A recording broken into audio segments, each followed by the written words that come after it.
Ever since Donald Trump came back into office, the US went through several phases of diplomacy and then renewed military escalation with Russia. The latest swing of the pendulum has us again talking about peace, this time based on a so-called 28-point plan. But is it a real effort toward peace or just the latest ploy to lure Moscow into giving up its battlefield advantage? Here to discuss with me today is Dr. Michal Rossi, a lecturer of international relations at Rutgers University and the host of the Michal Rossi PolSci YouTube channel. Michal, welcome back. Thank you for having me once again, Pascal. Always a pleasure to be a guest on your channel. Very happy to have you here because you're one of the people who also follows the Russian sources. You speak and read fluently Russian, and you've also done a lot of research in the former Soviet Union states, Uzbekistan, and so on. So I really wonder about your perspective on what this means at the moment, because it has some theatrical character to it, doesn't it? This up and down and this pendulum between let's more missiles, more intelligence, to like, oh, no, peace plan here. And it's like the second or third itineration now. How do you make sense of it? Okay, so let me, if you will indulge me for a moment, I need to go into a little bit of an explanation here because I want to take this into a broader perspective about the basic elements of what we would call conflict resolution, of which I would hope that all sides are committed to pursuing when it comes to the war in Ukraine. And, conflict resolution is something that begins with the whole idea of conflict management and what that ultimately means. Monday morning, 8 o'clock, step one.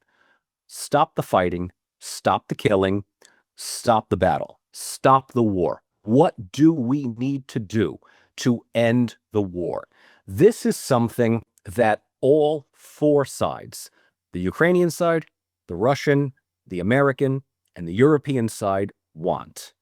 Now, how we get to that is a different story.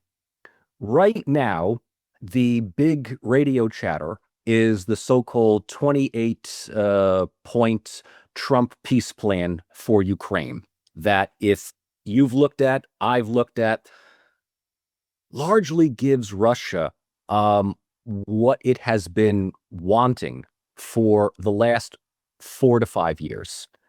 And that is non-aggression pact between Russia and NATO, security guarantees for what is left of Ukraine, de facto recognition of Russia's control over Crimea, the entire Donbass, that includes the Donetsk and the Lugansk People's Republics, as well as the territory that Russia currently controls in Zaporozhye and Kherson. It also talks about the prospects of Ukraine's future, perhaps in the European Union. No mention at all in NATO. Ukraine will be a militarily neutral country. Ukraine will also enact measures to de-escalate ethnocentric extremism against the Russian-speaking minority. It will find a modus vivendi with the Ukrainian Orthodox Church, Moscow Patriarchate, as well as the Orthodox Church of Ukraine. This is a very important point that I think a lot of Western sources tend to overlook, is the battle of who controls the soul, right, of the Ukrainian people, whether it is the Russian Orthodox Church that operates within Ukraine or the newly elevated Orthodox Church of Ukraine. What are the differences? Difference of patriarchs more than anything else. But the big thing here, and I think that your viewers, my viewers will all agree on, is that the initial proposal that was offered by the Trump administration is something that Ukraine was given as a take it or leave it, an offer that you can't afford to refuse, ceasefire.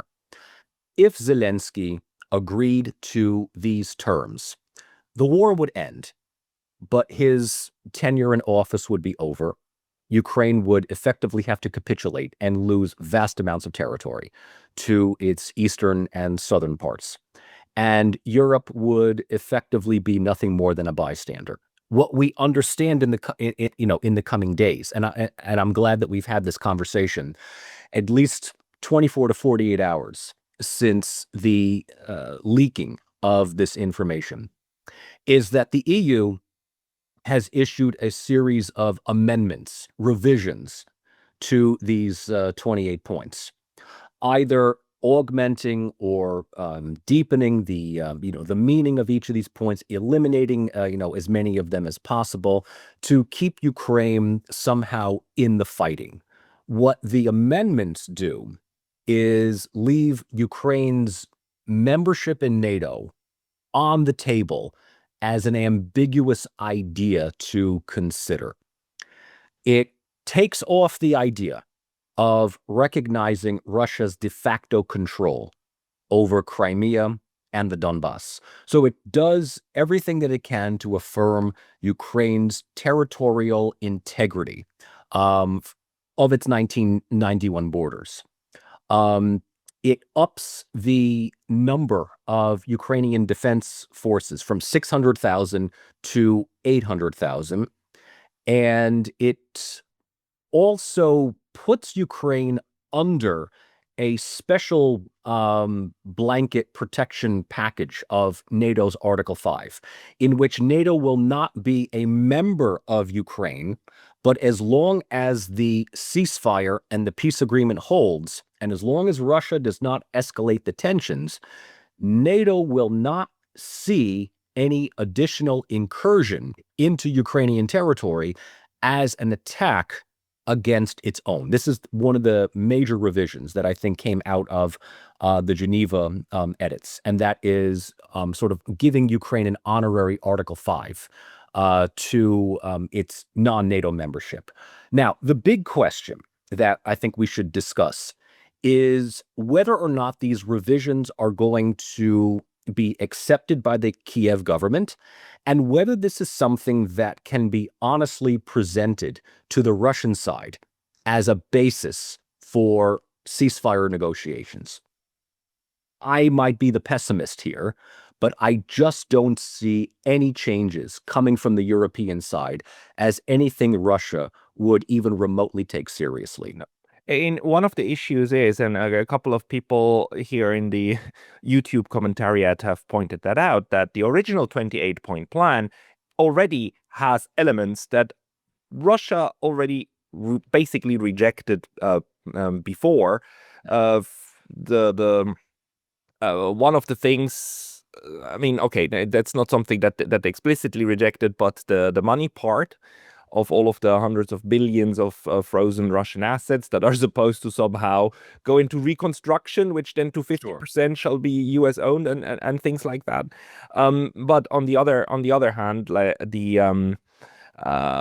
this again honorary Article 5, these guarantees, security guarantees that will be given. On the other hand, the Russians have signaled that they're willing to use the US plan as a basis of negotiation, which actually baffles a couple of people.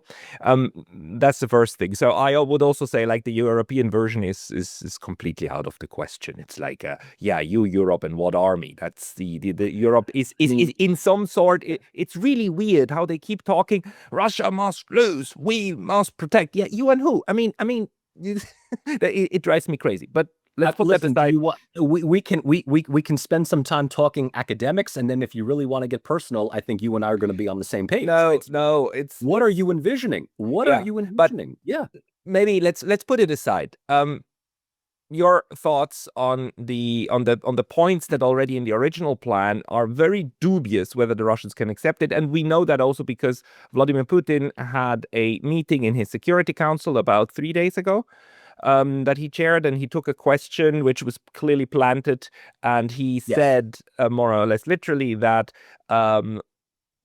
Russia would prefer a military solution to the conflict, right? He would prefer the using the momentum and going forward and creating a military solution, which drives me back to this what you said at the beginning, that everybody wants to get to peace.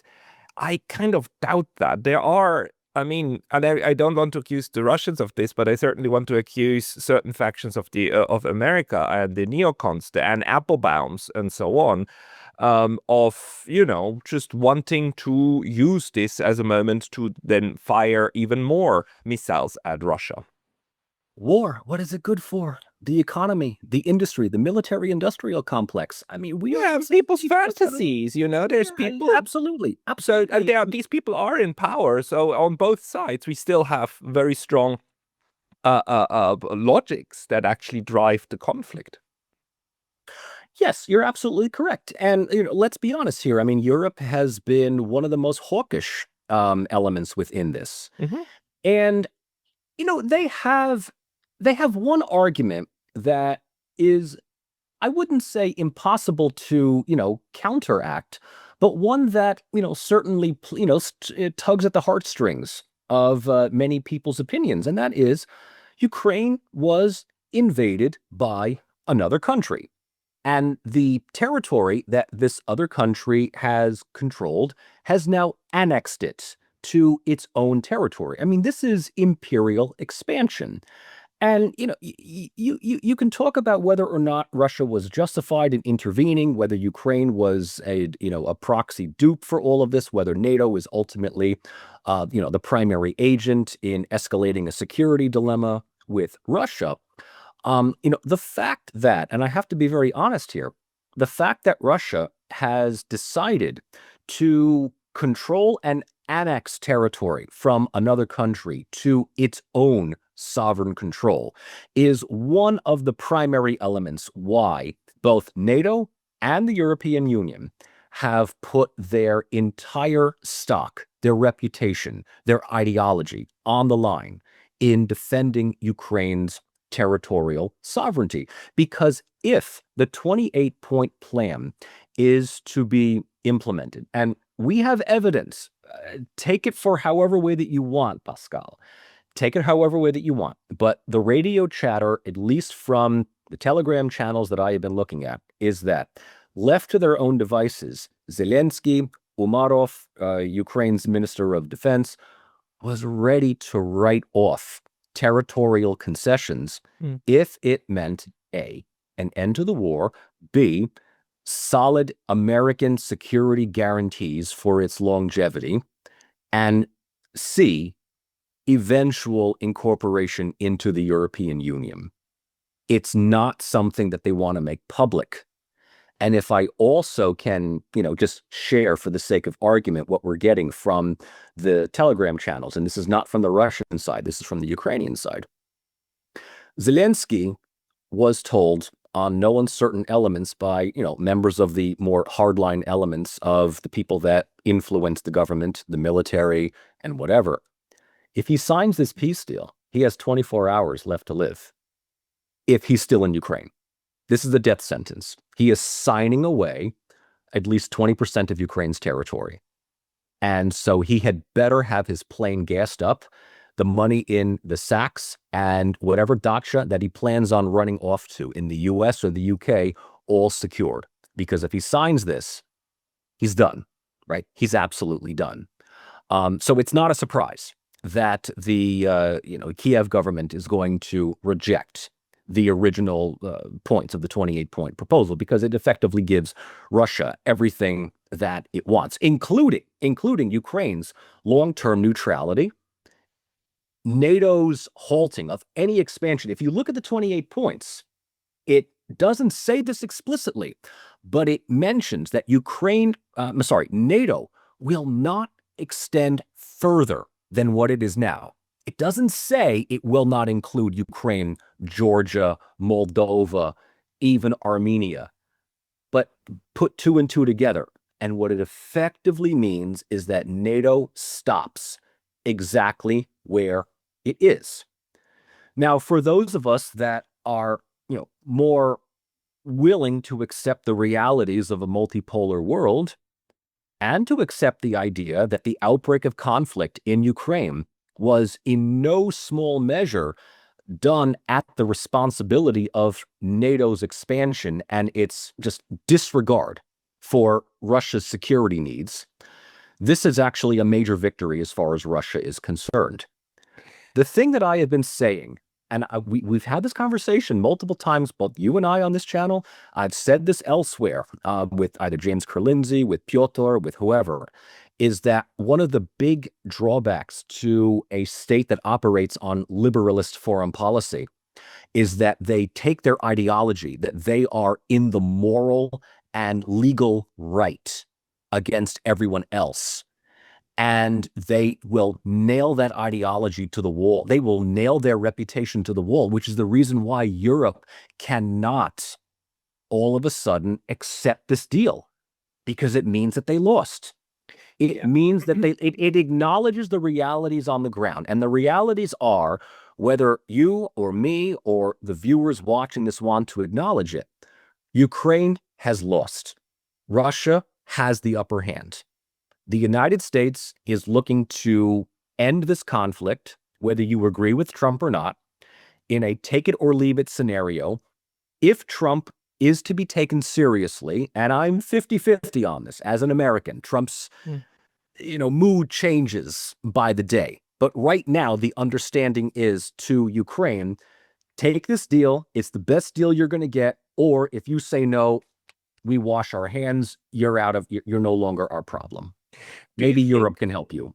Do you think they're real? Because the only way I would believe that the United States is finally real about wanting to put proper pressure on Ukraine would be when they say, like, no more intelligence sharing, no more satellites. If they shut that down, if they say that, if they say it, it's one thing. If they actually do it, it's the other. Then they seriously don't want to wash their hands clean of it. Anything short of that, any speech acts that then leave the network, including the CIA bases and all the stuff that's going on in place, is just rhetoric. You're absolutely right. I mean, rhetoric is one thing. Actions are something else. The Trump administration has said a lot of things, both against the Ukrainian government, against the Russian government. Trump's mood is haphazard. I mean, I swear. I mean, I'm living here right now. It is right now. He's in Russia's camp for whatever it is. And to be perfectly honest, take it for however much that it is. Marco Rubio's statement saying that this is something that was, decided among American, Russian, and Ukrainian officials kind of says something. It says that Ukraine is ready to make concessions to just end the war. They can't sustain this. They cannot sustain this. They're losing territory every single day. We have video after video of just ordinary civilians, being bussified, being thrown into minivans and sent off to the front.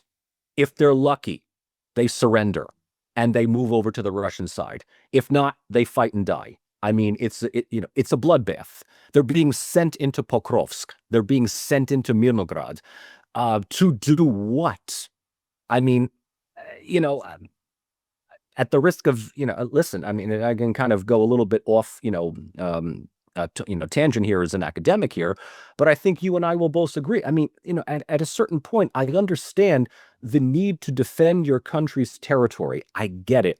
But when it's a losing battle and you realize that you were just throwing people into the slaughter, and you realize that you're not being given the funding and the support that the international community says that they're going to give you, you need to begin to realize that you are being duped. Yeah, of course. But the problem is, like with any war, the people who do the dying, the people who do the picking up of the people who have to die, and the people who do the decisions on where these people go, plus the people egging them on, are not the same. It's like it's a political environment, right? So we've seen this with Germany, right, in the Second World War. I mean, the Soviet Union had to literally take the goddamn bunker where that bastard hid in, right? And okay, he managed to shoot himself 2 days earlier. Well done. But that's how far it had to go. The Japanese managed, one of the largest successes of the 20th century, I think, was the Japanese managing to surrender, because that was a huge political endeavor, because you had to bring together so many factions. There were people who literally said, I mean, there were generals, army generals, who said 100 million martyrs. Japan only had 60 million population, but they added the 40 million in Korea to their calculation. Sure, why not? Slave labor is great. Yeah, why not? So you always have these nut jobs. These nut jobs are there, and they're willing to sacrifice everybody, and at the end, again, be bombed out of their own bunkers, right? And that's just the whole dynamic you have now. In addition to that, what's the rhetoric from above, right? So, do you think that the United States at this point really wants to end it? I mean, that's a bit the question, or whether just keep the charade on, just keep everybody talking about it. That could be an initiative, right? It's hard to say, Pascal. I really would like to think that they want to end it, but there are far too many congresspeople in my country that have openly, unabashedly, unapologetically said that this war is great for the economy. It is great for the U.S. military-industrial complex. These are all being said by people who will never have to fight, don't have children to send to the front. These aren't even armchair generals. They're armchair diplomats. They're armchair, war experts. I mean, the same thing that you get in Ukraine. Any of the top level Ukrainian officials, are they sending their own children to go to the front and fight? No, they're in Germany. They're in Europe. Of course. They're done. They're gone. And it's, and anybody who brings this up is considered to be Russian propagandist or Russian bot, anti-Ukrainian. It's like, at a certain point you have to realize something. It's just like, I mean, no, Steiner's Ninth Army is not going to attack. It's not going to happen. He's not coming. He's not coming. Steiner is not coming. I'm sorry. We haven't invented a time machine yet for him to drive the Red Army back. This has nothing to do with being on the pro-Russian side or the anti-Ukrainian side. It's just looking at the evidence on the ground and just realizing that this is not a war that under the current conditions, this country can fight and win. But that's it. I mean, you can still bleed them out, right? And that's in my view what's still happening. The complete bleeding out of Ukraine, and that Russia says, that Vladimir Putin says we want the military solution. I mean, I understand from the Russian perspective, right? Then you get to implement more of the policies that you want to see implemented, presumably. But on the other hand, it also comes at this very great cost to Russia as well, right? So what I don't quite understand is why Russia is willing to go along with the United States pretending to be a neutral mediator. Can you make sense of that? Because, I mean, to me, it's clearly a proxy war, implementation war, whatever. Sure. I may have mentioned this already, to you and to your viewers here. I offer a class both at the undergraduate and at the graduate level on the theories and models of conflict resolution. And as I've already said, right, step one of any form of conflict resolution is conflict management. Resolution is down the road. The ultimate goal is to stop the killing, stop the fighting, stop the bleeding. If the 28-point plan that the Trump administration proposed is genuine, right, what it does is it gives Russia a couple of things that it does not yet control. It gives them, if this is approved, complete control over what is left of Donetsk, that the Ukrainian forces still control. They control 100% of Lugansk. Donetsk is still the major battleground. What it also does is it gives them de facto control over what they currently hold in Kherson and Zaporozhye. It's not ideal because if the Russian side agrees to this proposal, it means that any attempt at trying to militarily take the literal city of Zaporozhye or Kherson is off the table. Kharkov, off the table.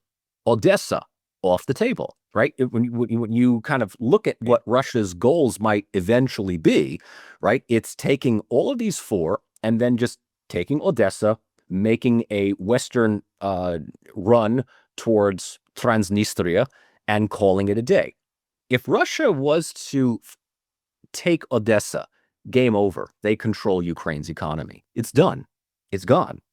The 28-point plan, interestingly enough, is something that Putin had said that he would be willing to consider. This is at least a stepping stone.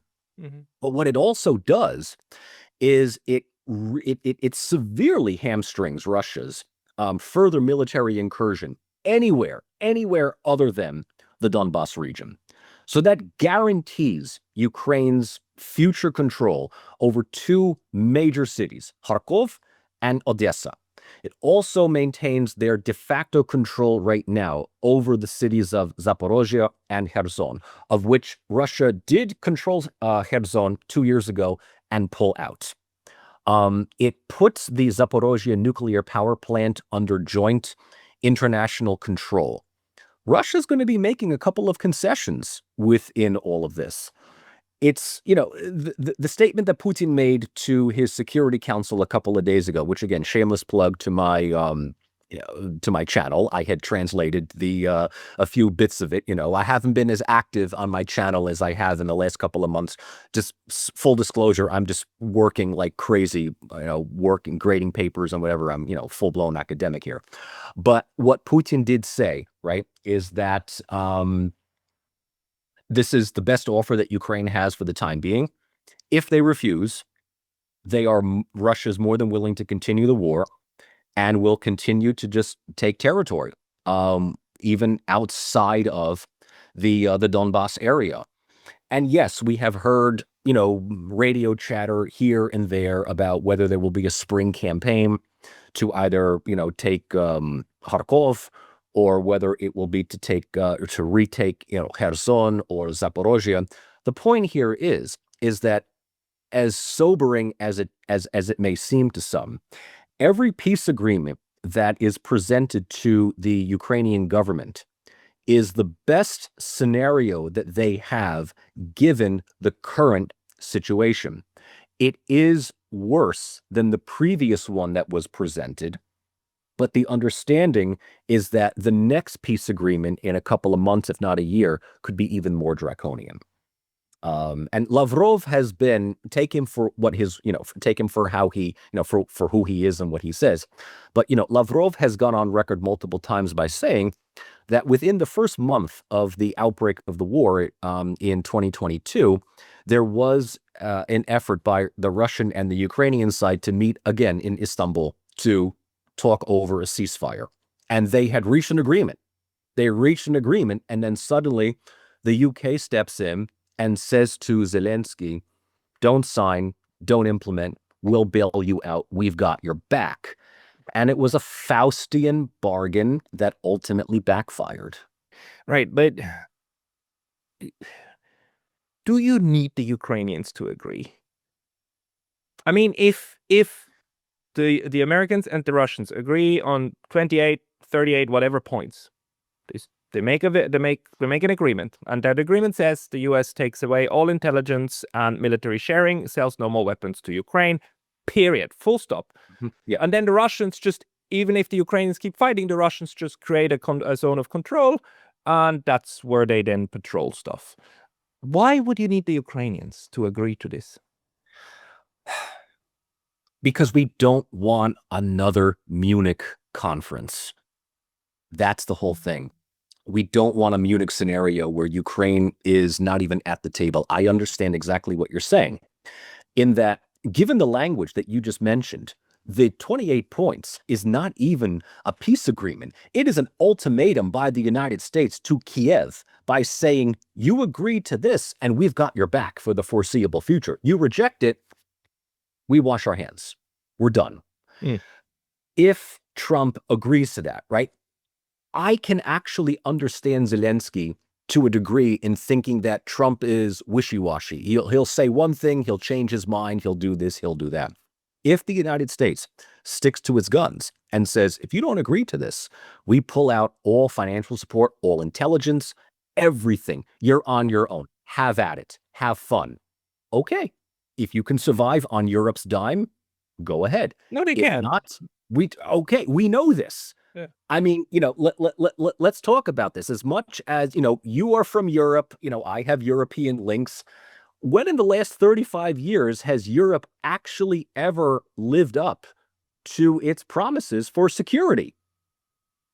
Every time when Yugoslavia is breaking up, the United States says to the European Union, deal with it. It's in your backyard. They don't.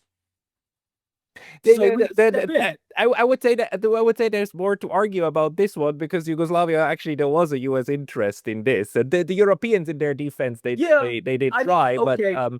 but anyhow, but the point is, like, is it theater? Is it real or not? What we're seeing? Because if it was real, and I somehow got this feeling that the Russians are waiting for that moment when they and the Americans finally come to an agreement. Also something that can be monitored, not just something like, the good old Mr. Genscher, not an inch to the east, not just a vague promise, but something in writing and something with mechanisms, including then for the Russian side an agreement on nuclear weapons control, right, and New START and the continuation of that, something that they can put on top of Europe and say, like, okay, good, we have a framework, and even if the Europeans bark, and even if the Ukrainians keep barking and sometimes peeing at our leg, overall they can change the security calculus. I think they're waiting for that, and somehow I don't see it.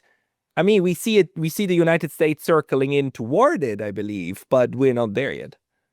Yeah, and I think that one of the major points of the 28-point Trump peace plan that really enticed Russia was this idea that Russia, America, Ukraine, and NATO will all sign joint comprehensive non-aggression pacts. This is what Russia wants.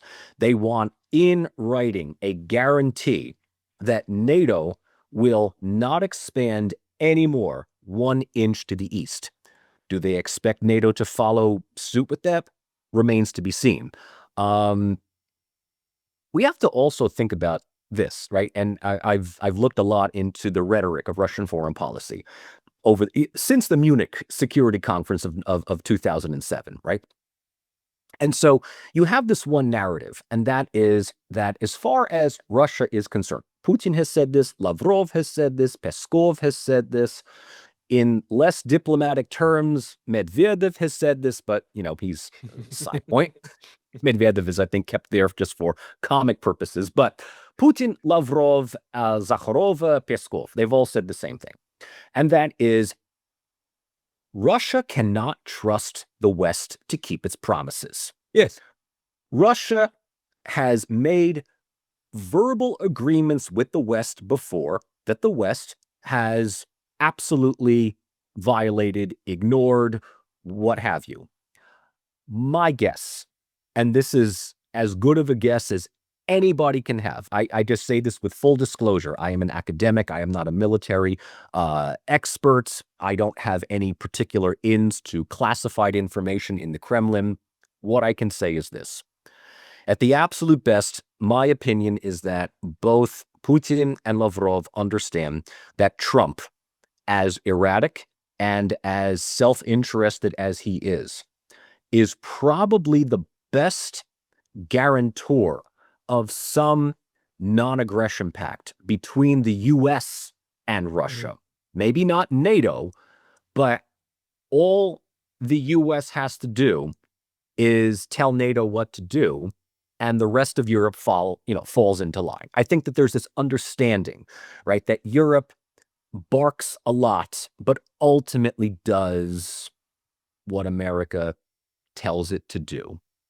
And so this is, in Russia's mind, the best window of opportunity to get, if nothing else, legal written guarantees that if they are violated down the road, they can and will present them to the UN, to BRICS, to the non-Western world, to whoever, right, as a way of showing that the West was never really interested in peace. In the same way that they keep arguing that they had, Russia has said this multiple times, the Minsk Accords were signed, agreed, between Poroshenko and Putin over the future of the Donbass region, which would be regarded as part of Ukraine's constitutional territory.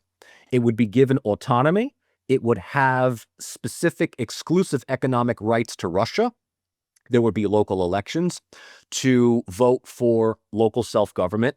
Once that government coordinated with Kiev about the day-to-day activities, Russian forces would pull out. Ukrainian military forces would be able to reach the borders with Russia, provided that they understood and recognized the autonomy of the region. And then we find that the Minsk Accords were effectively scuttled by Merkel and by, was it Macron? Who was it? Hollande, Francois Hollande, basically telling Poroshenko the same thing that Hitler told Ribbentrop at Munich. Just sign the paper. It's nothing more than rhetoric. It doesn't mean a damn thing. It just buys time for us to eventually arm, and engage and, attack the enemy. Yeah. And yeah, I mean, look, this is what Russia has understood, that the West cannot be trusted. Yeah. And so if they can get some written guarantee about non-aggression, there's no saying that they're going to honor that, but they can at least take that to the ice, to whoever it is, to say, we did our part. Actually, this is a good point that you're making, because it was going through my mind. Why would Russia trust, even if Trump signs something, why would they trust it that it's not just going to be torn up by the next guy or girl sitting in the chair, or just under Trump? I mean, Trump tears up his own promises like the next morning, right? With a social post. Absolutely. But the point you're making is very valid. It's not so much the UN and the ICJ, which are toothless. They're not even paper tigers, but they're toothless institutions. But the BRICS nations, because Vladimir Putin actually in that Security Council speech that you translated also said, we explained everything that was discussed in Anchorage to our allies, to our partners. Now, of course, China, Brazil, India, South Africa, and so on, and the global south that Russia is part of in organizing at the moment, that is a counterweight, and a very serious counterweight economically and so on, to the West. So actually building up now something that helps Russia then to make its case towards that side of the ledger. Maybe that's maybe also why they go along with the U.S. neutrality charade. It's like, okay, let's take them by their word, and then let's present that to our partners, because apparently that's also how they now perceive the United States. So we have to play along within the framework. Yes. Yeah, absolutely. I fully agree with you on this. One of the key elements to Russia's foreign policy, its longevity, its survival in all of this, right, is that the bulk of the sanctions that are isolating Russia are coming from Europe.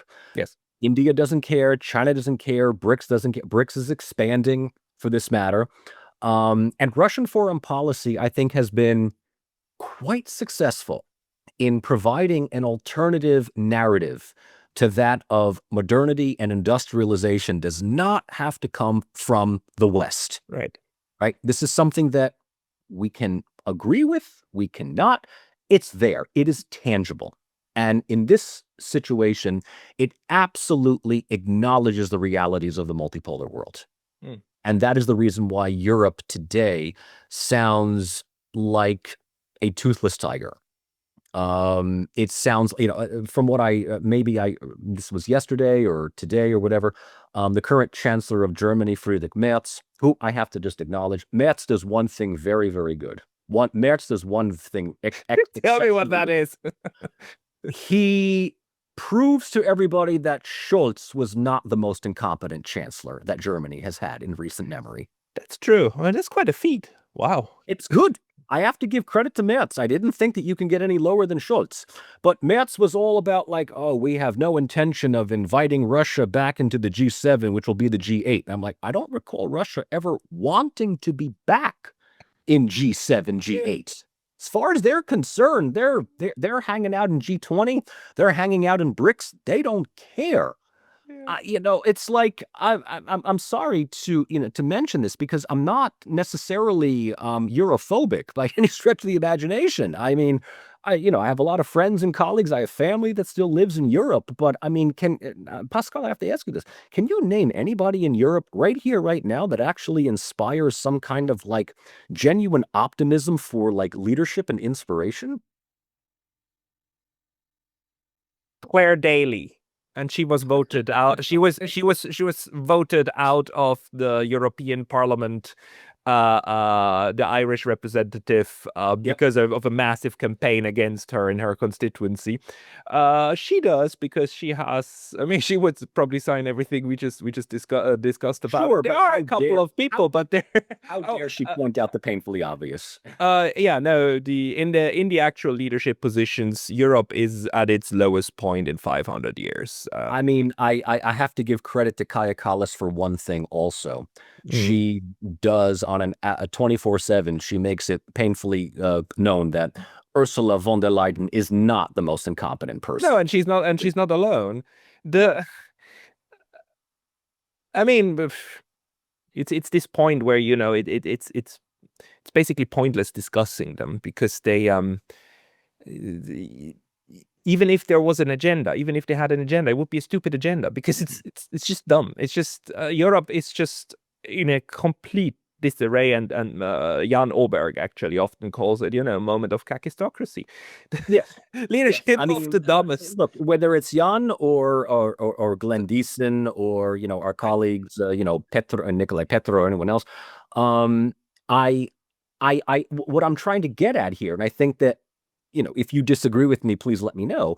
But it's Europe's response to the peace plan is effectively envisioning that, unfortunately, right now, Ukraine has leverage at the negotiating table that it does not possess. Right? It does not possess. If you follow Twitter, the statements that are coming out of Germany are utterly insane. There's these German security experts left and right that they're saying, we must punish Russia. There's this lady, Jessica Berlin is her name, security expert, and she's on all the big networks, and she literally said Russia must leave Ukraine, crawling on its knees out of Ukraine. It's like, holy Jesus! I mean, the mustache guy could have said that, and I mean, good luck. I mean, if you can manage that, okay. If you can manage that, fine. But that's why I'm saying, I mean, what are they thinking? That Steiner's Ninth Army is going to somehow just, morph in? That the reason why he wasn't there to liberate Berlin was because he invented a time machine that is going to liberate Ukraine? I don't know, but they're in that mental space. And in a sense, I mean, in a sense, and I'm very sorry to say that, Karaganov is right. One of the main problems is that Europe is not scared. They're just not scared. They feel safe. They feel cuddly and warm and everything. They don't understand that this is, this can still go to nuclear annihilation of the European continent. And that is somehow gone. Well, let's bring this up, because I think that this is also a very important point to make, is that, yes, I absolutely agree with you, is that Europe feels completely safe, ensconced as they are within NATO, within Article 5, within this understanding that, as much as they like to portray Russia as this irrational actor, they know that Russia is not going to cross a number of red lines that will escalate tension. That is true. They know this. I mean, give or take. While saying the opposite, while saying Russia will be in Portugal tomorrow, they also know that Russia won't do that. Well, you have to pick your narrative. Either Russia is this incompetent Asiatic barbaric country that invades Ukraine to take machine parts from washing machines to, fix their cars, or they're the Asiatic horde that is going to destroy Western civilization. You have to pick one. You can't pick both. So it's either Russia is absolutely incompetent, or they're going to take over, the known Western world. But that's it about Europe. They do both. And that's the sign of insanity. We are in Europe in a moment of political insanity. And unfortunately, this happens every once in a while to certain groups. Sure. And then whenever there are local elections, we end up getting, right-wing populists that think differently. We had this election in the Czech Republic not too long ago with Babiš being elected. Again, he's right up there with Orban and Fico, and to a lesser extent, Vučić. Let's see what happens when national elections take place in Germany. I don't think AfD is going to make enough votes to, come out on top, but it's going to be a very, very complicated coalition government to keep them out. So we have to also understand, the sentiment within Europe among the regular population is one thing. The leadership is something else, because they are absolutely committed. They are absolutely committed to this project of reversing the fortunes that they invested in with Ukraine, and now doubling their efforts because the United States is seemingly pulling out of all of this, and thinking that Russia is just, 2 weeks away from absolute capitulation, catastrophic disintegration, and that, the last, clone of Putin will eventually disintegrate. I've heard all of those stories as well. The reality is, look, let me just clarify this by saying that, both you and I were probably following the Twitter channels about a year and a half to 2 years ago with the much advertised Ukrainian counteroffensive, which at the time was billed as this, great little D-Day thing that was going to push the Russian forces back. And I'm not going to lie, all of the channels that I were following, and many of them are more pro-Russian than Ukrainian, were very realistic by saying, we don't know what's going to happen. We just dig our heels in and let's just, hope for the best. If they succeed, we'll figure out a counterattack to that. And if they fail, what? And it failed. I mean, it just absolutely, the counteroffensive just proved to be an absolute disaster. And ever since, Ukraine has been on the defensive. Yes. They have just been absolutely on the defensive, putting in as much resources as possible to defend cities that are gone, or making adventures into Kursk or other places, thinking that they could somehow divert Russian attention. The fact of the matter is that, yes, Russia is losing military personnel, and they are mounting casualties, but they are far less than what is happening on the Ukrainian side. And the Russian side has the resources and the manpower to replenish. Russia can weather this out. Ukraine cannot. Yeah, that's my whole thing. And at some point, you have to ask yourself, look, is it worth sacrificing a country just so NATO can prove a point? I wouldn't. No, but you and I, we're humanists. I mean, you and I, we value human life. There are people, unfortunately, and just look at what NATO produces in terms of its output, of its papers and videos. I mean, there are people who don't think like that. Anyhow, Michael, that was a very interesting overview also, that we could seriously discuss the things that are going through our minds. I find that very very enriching. People who want to find you online, they should first and foremost go to your YouTube channel, Michal Rossi PolSci. Is there another place where people should go to read or listen to you? Michal Rossi PolSci is my YouTube channel. I do want to say, contrary to some people's emails, my disappearance from YouTube is highly exaggerated. I just need to emphasize that I have just been so consumed this fall semester with teaching multiple classes at multiple universities. I am just grading nonstop, teaching. I have not had the time that is necessary to devote to my channel that I used to when I was in Tashkent, but I am still very much there. I'm once again always happy to be a guest on your channel and to communicate with your viewers as well. The other way, if you want to get a hold of me, is my email is MikeRossiPolSci, all one word, @gmail.com. And I do check that a couple of times a week. If there's any particular questions or things that you need extra, info on, I'm happy to do that. What I'm also planning on doing, Pascal, and I know you and I have plans for projects down the road here, is that, once this semester is over, the spring semester is going to be a little bit easier on me as far as teaching. I want to invest a little bit more back into my channel. I want to do maybe some one-on-one tutoring with, people that are, interested in public scholarship. I might up the subscription stuff. I might, change around the, the lecture material. It's a lot of stuff. And, I love doing what I'm doing, but I do believe that the future is also in public scholarship. The stuff that you and I discuss is basically what we talk about in my undergraduate and graduate seminars. And I think that there is just a plethora of just normal people that just want to learn without the tuition and without the exams that I think you and I are well in a position to provide for 2026.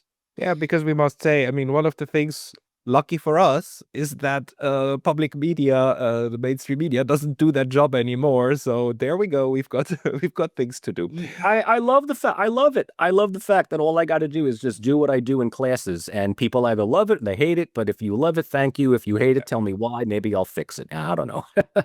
Everybody, if you find Michael Rossi's analysis valuable, please get in touch with him. I mean, he's more than willing to discuss also directly. Absolutely. Michael Rossi, thank you very much for your time today. Pascal, always a pleasure. Always a pleasure. Happy to be back.